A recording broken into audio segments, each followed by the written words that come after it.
is well known. Not only is she a VP with this club and a member of my team in key accounts, but she's also a staff member at the Calgary Expo. And if any of you attended the Comic-Con event last weekend, Amy was part of organizing that event.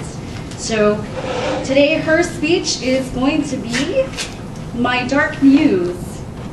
Amy Pratt, My Dark Muse.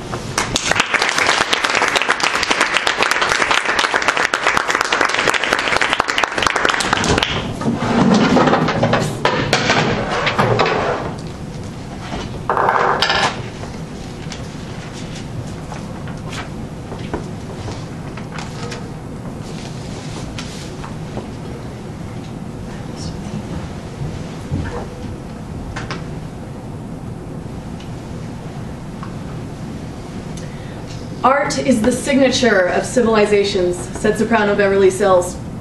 This is something I strongly believe in. Music, art, the written word. It's creativity that takes us from the drone of day-to-day life to a higher realization and consciousness. My fellow Toastmasters, today I'm going to tell you about one of my greatest inspirations, a piece of art that woke me up and kick-started my creativity. I'm going to show you about why I fell in love with this piece of cinema. And perhaps by the end of my speech, you'll be inspired to find your own muse. I first saw the movie Dark City in the late 90s.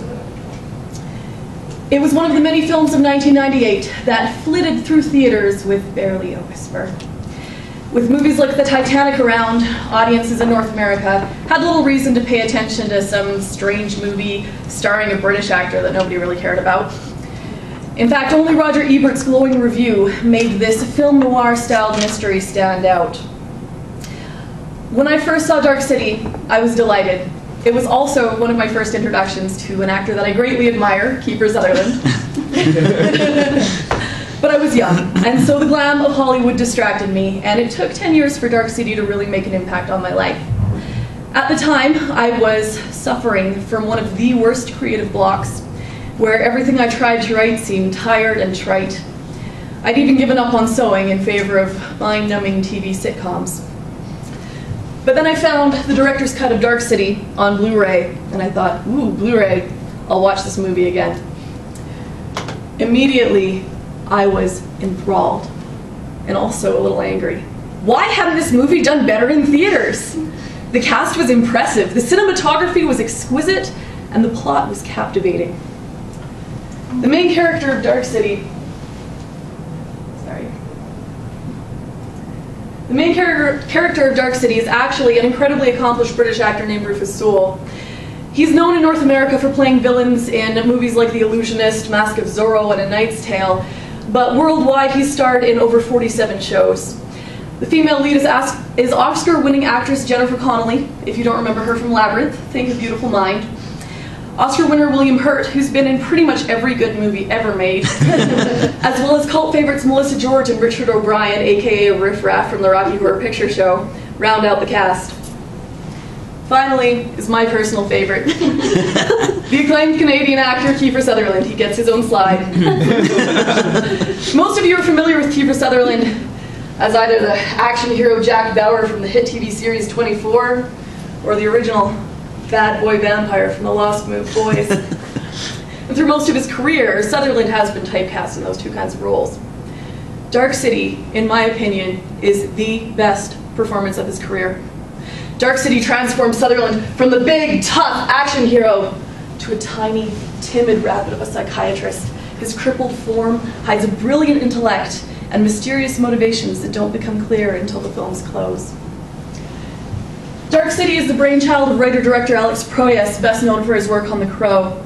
It's visually inspired by films like Brazil and Metropolis, full of rich, dark color, like an old-fashioned film noir.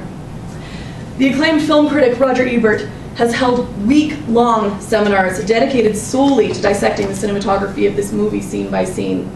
And even movies like Requiem for a Dream have paid homage to Dark City. But what's the film actually about? The story should be the most important part, right? It's difficult for me to explain the fabulousness of the plot without giving away the movie itself. the intricate twists and turns that keep the viewer enthralled and questioning at every moment. In fact, the best way to watch Dark City is simply to turn it on and take it in. Our hero, John Murdoch, awakes in a hotel room with no memory of his identity. And as he searches for himself,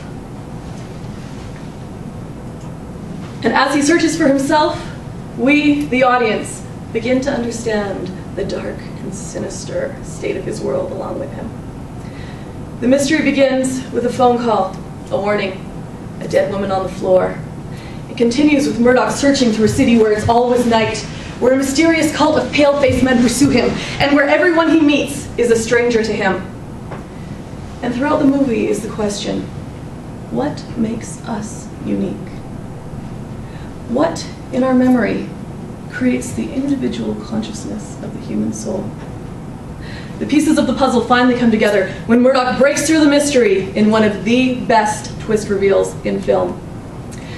I must admit, fellow Toastmasters, that I can no longer count how many times I've seen this movie, or how many friends I've suckered into watching it with me. But every time I see it, reveals something new, some new fascination with the beauty and story of this masterpiece. It's inspired me to focus on my own creativity. I've begun writing again and produced some of the best pieces of my life. I've even begun to sew again. And I can't help but wonder, what if I'd never found this muse? How much inspiration and beauty and creativity and accomplishment would I have missed out on? And then I wonder, why didn't I find this earlier? Why didn't I turn off my world of reality TV and crummy game shows years ago? Art is the signature of civilizations. And because of Dark City, I've made it my goal to seek out the signature of our world. To choose my vacations based not on where I can shop or how much I can drink, but on the music I can hear and the culture I can experience. I'd like to challenge you all to do the same. Take a moment out of your day to appreciate the creativity in the world around you. Listen to a street musician. Buy tickets to a play. Watch Dark City. Because somewhere in the world is your muse, just waiting to inspire you.